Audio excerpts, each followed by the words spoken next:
My wife's sister tried to kiss me, and now my wife is spiraling. Her sister tells the family that I was the one who tried to kiss her. What should I do with her?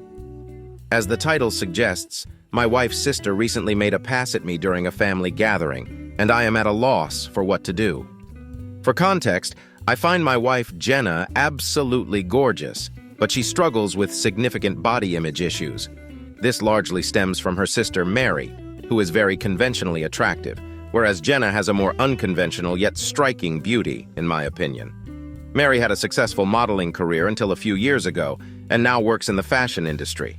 In the early days of our relationship, whenever I complimented Jenna on her looks, she would often respond with, "Just wait until you see my sister." When I finally met her family, Jenna would incessantly press me for weeks to talk about her sister, asking whether I thought Mary was more attractive than her. I always responded truthfully, saying that while Mary is attractive in a conventional and somewhat boring way, I found Jenna to be much more beautiful and interesting to look at. Jenna wouldn't let the topic go until I confronted her about how uncomfortable it made me and asked her what was really going on. It was then that she revealed she had always felt insecure about her looks due to constant comparisons with Mary growing up. They had fallen into the classic smart one, pretty one dynamic throughout their lives. Jenna also mentioned that Mary had a habit of flirting with all her ex-boyfriends and warned me that it would eventually happen to me as well. She then broke down, sobbing and begging me not to cheat on her with her sister. I reassured her forcefully that I would never cheat on her with anyone, let alone her sister. I've been crazy about Jenna since day one, and no woman on earth could come close to her in my eyes. Initially, I didn't believe Jenna about the flirting. I assumed it was an extension of her insecurity. However, I soon realized I was wrong. Whenever we get together with Jenna's family, Mary always finds ways to touch me and make suggestive comments or innuendos about me or my body. This behavior makes everyone uncomfortable, especially Jenna. I've called Mary out on it before, and while she cools it for a while, she eventually starts up again. This cycle has been going on for 6 years, and each time it happens, Jenna is upset for days, requiring a lot of reassurance from me. Now on to the current problem. A few days ago, we were at my mother-in-law's birthday party when Mary asked me to help her grab some things from the garage. As soon as we walked into the garage, she turned and pressed me up against the door with her whole body trying to kiss me. I immediately pushed her off and asked her what the hell she was doing. She started giggling and said she was just doing what we both have been thinking, insisting, "You know you want to." I told her she was out of her mind and ran out of there.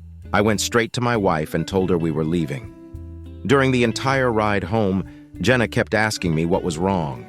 I wasn't sure whether to tell her because I knew how much it would hurt her, but I also thought Mary might try to spin it as if I had made a move on her. So I knew I had to come clean. I told Jenna everything, and she cried the whole way home. For the last several days, Mary has been calling and texting Jenna, doing exactly what I feared she would do. She even told Jenna that I had said she, Mary, was the hottest girl I've ever seen, which I had to assure Jenna a million times that I did not and would never say. Even though Jenna believes my account of the situation, she's been a complete wreck for the last several days. She's hardly eating, pulls away from my touch when I try to hug her or just hold her hand, and keeps saying she feels hideous and disgusting. I don't know what to do. This is the lowest I have ever seen her, and it hurts to see how much she's suffering. I have no idea how to help her heal from this. Reddit, what should I do? Comments? Commenter. All family gatherings that include Mary must now be off limits for you and your wife. Your wife is fully aware of how terrible her sister's behavior is, and hopefully the rest of the family recognizes this as well. To put it bluntly, your wife's sister has shown herself to be malicious. You have already reassured your wife of your love and faithfulness, but given her significant insecurities about herself, seeking professional help might be necessary for both of you. It's clear that you love your wife deeply, so continue to stand by her side and offer unwavering support during this difficult time. Oop. My in-laws definitely enable her behavior. She's the golden child. They constantly brag about her, even though my wife is literally a neuroscientist. Their mom was a pageant queen, and she was their dad's much younger trophy wife. Honestly, we may have to go no contact with all of them. Update. 2 days later. I received several requests for updates, so here it is. First and foremost, I want to extend my heartfelt thanks to everyone for their advice. It was incredibly helpful and provided me with a lot to ponder. I'm especially grateful to those who asked about my well-being. It dawned on me that I've never really taken the time to check in with myself after these incidents occur. As a result, I've been harboring a lot of frustration and resentment. For years, I've been harassed, and it's either been brushed off or overshadowed by the impact it has on my wife. I don't blame her, but this situation has taught me the importance of not burying my feelings for the sake of others, even for her. I also want to clarify a few points that came up. Several people inquired about how my wife's family feels about all this. I explained in a comment that her parents are toxic and treat Mary as the golden child, despite my wife being an extraordinary individual, a neuroscientist, an amazingly talented musician, fluent in 3 languages, and conversational in 2 more. It's baffling that my wife and her family are the only ones who don't seem to recognize how exceptional she is. I recall meeting one of my wife's family friends and discussing her research with them. They were surprised and said, "Oh, wow, her parents just told us she works at a university." In contrast, my parents proudly introduce her as the family genius to everyone. It infuriates me to think about how her awful family has dimmed her brilliance throughout her life. She's truly a Renaissance woman, but all they care about are looks and money. Some people asked why I would ever put myself in a situation alone with Mary, given everything she's done. I don't have a good answer for that other than I never imagined she would actually try something. That possibility simply didn't exist in my mind. In hindsight, I realized that I should have anticipated this outcome and been less concerned with maintaining peace and more focused on shutting down Mary's behavior before it escalated to this point. Hindsight is 2020. The night I posted, I had a serious conversation with my wife. I told her that if she wanted to try to repair her relationship with her sister, I would respect her decision. However, I made it clear that I do not feel comfortable being around Mary for the foreseeable future. I pointed out that Mary has obviously been deeply jealous of my wife her whole life because she is a hollow, ugly person whose entire value has an expiration date, while my wife actually has substance. I expressed that I believe her whole family is toxic and has done nothing but put her down throughout her life. However, I acknowledged that only she can decide whether she still wants them in her life. Additionally, I told my wife that while I don't blame her for her emotional reaction, her insecurity is something she needs to work on for our relationship to be healthy.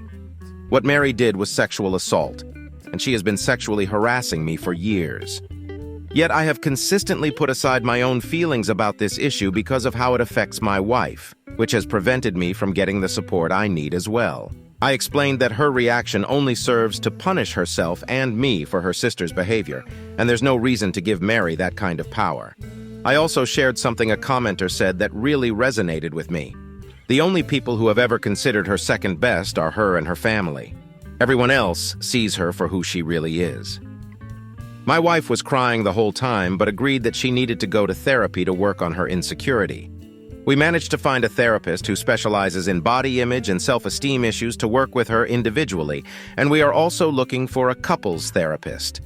My wife sent a message to her parents and sister explaining exactly what happened. She told them she would reach out to them if she ever feels ready to repair their relationship. We blocked all of them everywhere, but Mary has, of course, been spamming my family and our friends with nonsense, claiming I attacked her, that I'm a drug addict, that I abuse my wife, all kinds of bullshit that thankfully nobody believes. While my wife is still feeling down, I can see that things are gradually improving. She's eating and sleeping more, and she's cuddling with me in the mornings again, which is nice. To lift her spirits further, I'm planning a surprise getaway for us this weekend.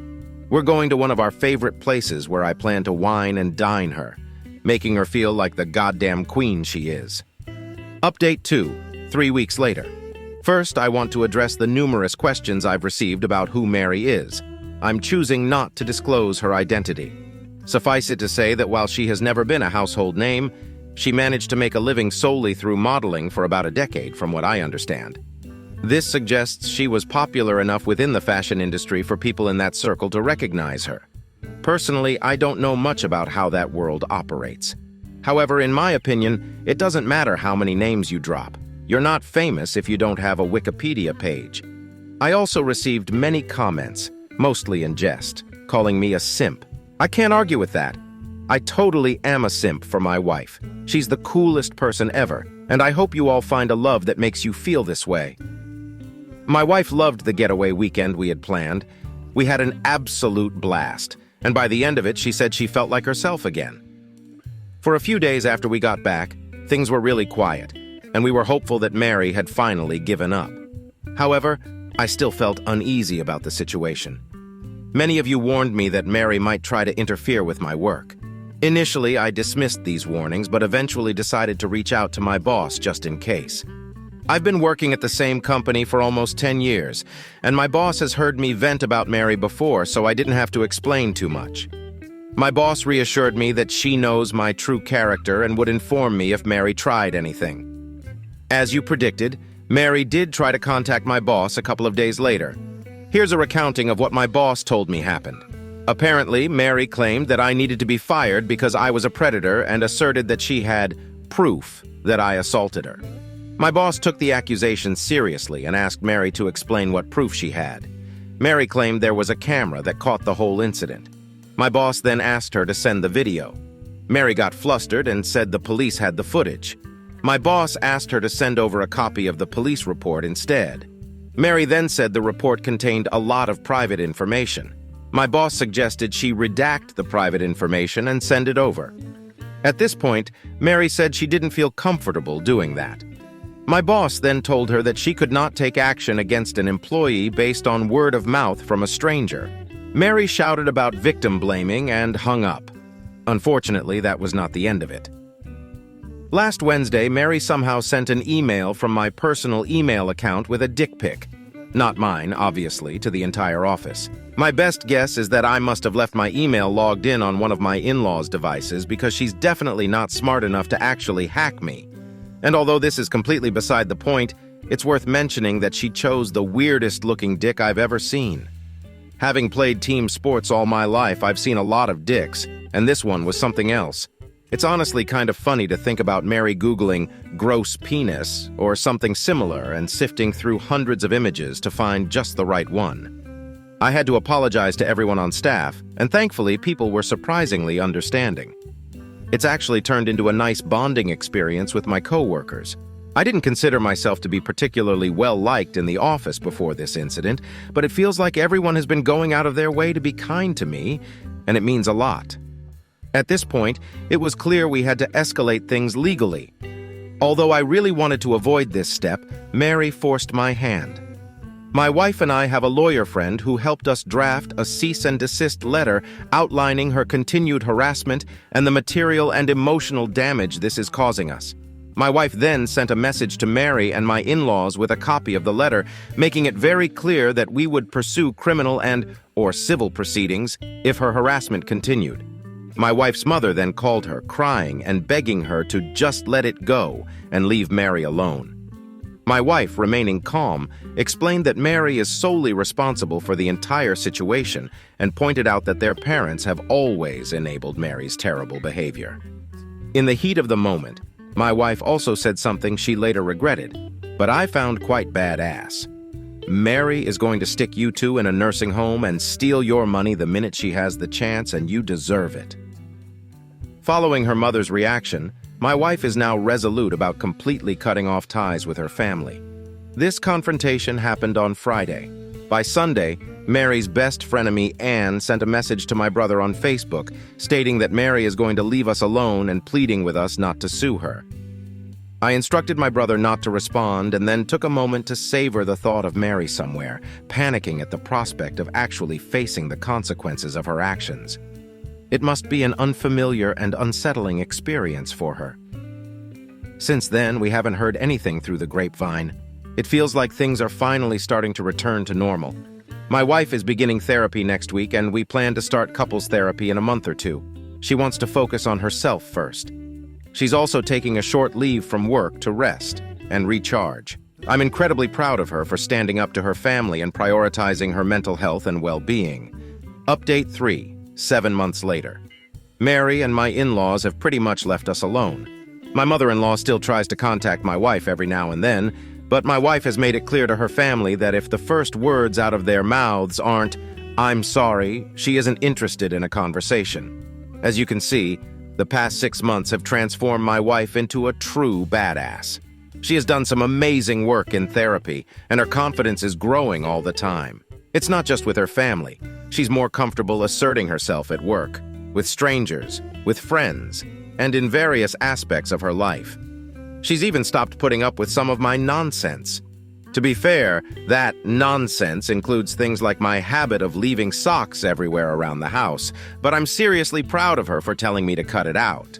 As a result, I'm becoming a more responsible and supportive partner because she's able to communicate her needs and expectations without feeling guilty about it. Additionally, I'm able to communicate things to her without intense emotions overshadowing the conversation. I didn't mention this in my earlier posts, but my wife struggles with rejection sensitivity even outside of her family. Often, if I brought up something that I felt needed to change, her emotional reaction to feeling like she did something wrong would be really intense. Instead of dealing with the problem, it would become about regulating her emotions.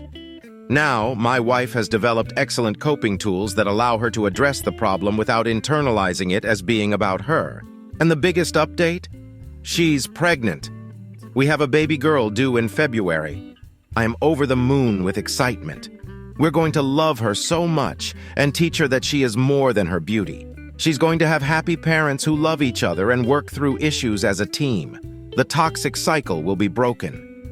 Jenna's family doesn't know about the pregnancy yet, and she's not sure if or when she'll tell them. If she does decide to inform them, there will be strong boundaries in place regarding how they can be a part of our daughter's life, starting with family therapy. For now, our daughter will have one set of grandparents who will go to the ends of the earth for her, and that's more than enough. My family has been absolutely incredible in their support, and they are so excited for us. Things are looking better than they ever have. 9 months later, yesterday we received a letter in the mail from my mother-in-law, MIL, and father-in-law, FIL. We have no idea how they obtained our address. The letter informed us that my FIL has been diagnosed with late-stage cancer and has been told he could pass away within weeks. In the letter, my in-laws expressed deep regret for how they handled the situation with Mary. They also apologized for the way they have treated my wife, Jenna, throughout her life. For context, Mary was the golden child, while Jenna, despite being highly accomplished, was often treated as an afterthought. The letter went into detail about their wrongdoings, offered apologies, expressed genuine remorse, and explained what they should have done differently. They concluded by saying they recently heard about our baby through the grapevine and expressed a desire to meet their grandchild. To me, the apology seemed sincere. They acknowledged their mistakes, apologized earnestly, and expressed a willingness to earn our forgiveness over time. They even mentioned their readiness to participate in family therapy to heal our relationship. However, Jenna is not receptive to their overtures. She feels that it's too little too late and does not want to respond. She also suspects that they might be fabricating Phil's cancer diagnosis to pressure us into reconciliation so they can meet the baby. Although this suspicion seems far-fetched given their past behavior, I can understand why she might feel this way. I want to respect my wife's feelings regarding this matter, but I am concerned that if the cancer diagnosis is genuine, she may regret not taking this opportunity for reconciliation before her father passes away. I shared this concern with her, but she remains adamant, and I haven't brought up the topic again since then. My instinct is to wait a few more days until the initial shock wears off before discussing it again. However, I'm unsure of the best approach to take. I certainly don't want to force my wife to do anything she doesn't want to do, but I feel like she may not be thinking clearly about this right now. Additionally, our baby is still struggling with sleep, and we're both tired and emotional all the time, which I believe might be influencing her feelings about this situation. Edit. Everyone, please stop being mean to me. I am also tired and emotional, and my feelings are getting hurt. I want to clarify that I am not forcing my wife to do anything. I brought up the topic just one time. I understand that this situation is not about me. Personally, I don't have a strong preference either way. My main concern is to support my wife. I plan to let her know that I am here to listen and talk about it if she wants to. but I fully support whatever decisions she makes regarding this matter. She has a great therapist whom she trusts, and I will be here to support her in any way I can. How do you like these stories? Write your opinion in the comments. Let's get 1,000 subscribers on this channel. Love you.